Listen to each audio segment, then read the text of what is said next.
It's very, very sick. It makes me sick that you can think that writing an article that how the Queen assured William Meghan is banned from wearing jewelry worn by Princess Diana.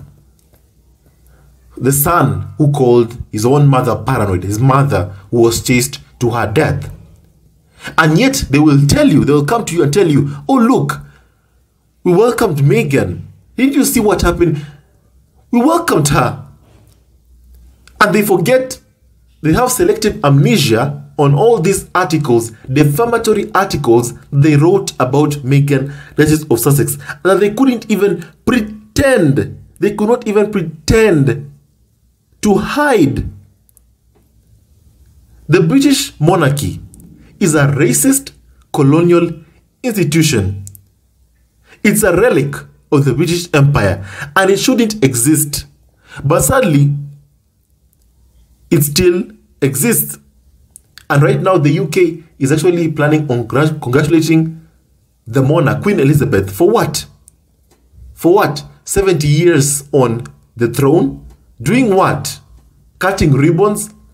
When people tell me that the Queen's life of service, like, ask myself, like, does service mean cutting ribbons? Because let's be honest with one another, that's the only thing that whole family does. They don't really work. Let's be honest with one another. They don't really work. They cut ribbons. They meet ambassadors and welcome them. Nothing more than that. That's what they do. And we're not going to let them get away with publishing a bogus report towards Meghan and not even giving us the findings of the report. They're all suddenly so quiet when they were making noise right before the Oprah interview, painting Meghan as a bully. Clearly the woman who has been bullied by members of Prince William's staff, Kensington Palace staff, the palace perpetuating falsehoods against Prince Harry and Meghan. We know who has been bullied. It's not the staff, it's Meghan, Duchess of Sussex. Now, Valentine Law had the nerve to say that he knew of Meghan's mental health issues. And I remember when the palace leaked the tabloids, how Meghan was struggling mentally, implying she was suicidal. So instead of like helping Meghan, they used it to smear her again. And we will not forget. We will not forget.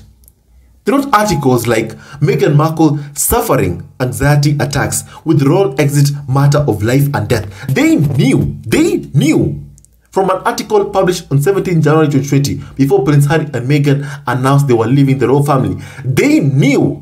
The pirates with press cards knew. The farm knew. They knew what Prince Harry and Meghan were going through. They knew perfectly well, and they chose to continue smearing them despite of what they already did to them. They continued to do it, and they continue to do it to this day. They continue to do this. Despite every single thing that Prince Harry and Meghan have gone through, which is a lot, because believe you me, not a single person can ever survive half of what Meghan has had to endure at the hands of the UK tabloids. Not a single person. We've seen the likes of Camilla publicly mocking Meghan for touching her belly. Because when Kate Middleton did it, it was called how caring. But when Meghan did it, they trashed her for it day and night. And then to add to that, Camilla, from a mistress to the future queen consort, has the nerve, after harming Prince Harry's mother, and ruining a marriage between Prince Charles and Princess Diana, after harming Prince Harry's mother, then now she openly mocked Meghan. When Meghan touched her belly, she looked like she was also mocking her for touching her belly. And they were laughing about it with Kate Middleton at an event once upon a time, years ago while Meghan was pregnant with Archie. But they'll tell you, oh, look, we welcomed Meghan. We welcomed Meghan. A bunch of lies and coming from a bunch of liars. Meghan Markle is not your scapegoat, nor will she ever be your scapegoat. You've already used her enough times. You've already scapegoated Meghan enough time, and enough is enough. Now, someone like Camilla apparently has donated the Daily Fail recently. Now, we heard from recent reports that Camilla has kept the Daily Mail close. The same Daily Mail that participates in the constant, never-ending incitement of hate towards Meghan every single day. She has been canny. She's kept the Daily Fail very, very much close. Even now, she even recently donated to the refugee appeal by the Daily Fail. The Daily Fail that is mostly xenophobic, very, very much xenophobic and very, very much racist. Now, I'm not saying that the donation is bad, okay? It's very, very good to donate money to refugees, to help refugees. But there are many, many charities that she could donate in. She chose to donate to the Daily Fail's refugee appeal. The Daily Fail that is mostly xenophobic towards other people, mostly racist. As I said, Camilla has kept the Daily Fail close. And one can only ask yourself and just think about it. Why was she caught on camera openly mocking Meghan's pregnancy? And the tabloids even wrote about it. They wrote about it. They wrote about what Camilla did. That she mocked Meghan. But apparently they'll tell you, oh, look, we welcomed Meghan. Those kinds of lies, they make me sick. In addition to that, when Valentine published that report and even went on a podcast to say that he knew about Meghan's suicidal thoughts, you have people on national TV that call Meghan a liar. To think that the constant bullying that they've perpetuated towards Meghan, the constant incitement of hate and negativity, the constant defaming and slander, because a mixed race woman fell in love with a white prince, will not have an effect on the black woman, because they don't see black people, mixed race people, as human beings.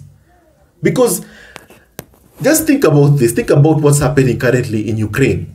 You know, recently I've been saying, we stand with Ukraine, we stand with Ukraine. I've been saying that a lot of times. And then I hear reports of racism at the border towards black people being asked to step out of the bus, sleep outside of the cold. You know, it gives me a perspective as a black person of, I may have emotional feelings towards others, that I want others to be okay. But that does not mean they also have the same view of that towards me, because I'm black. And the same thing with Meghan. They've never seen her as a human being. They never have. Not once. They never ever have. Even the royal family itself, basically.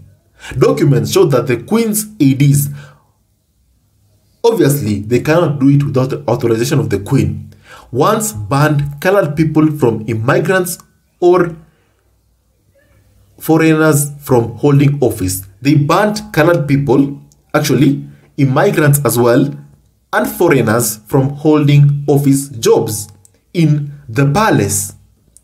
And it's hard for them to pass even and make it a law without the Queen's personal intervention. And to be honest with you, they are not clean in this. Even the Queen isn't clean in this.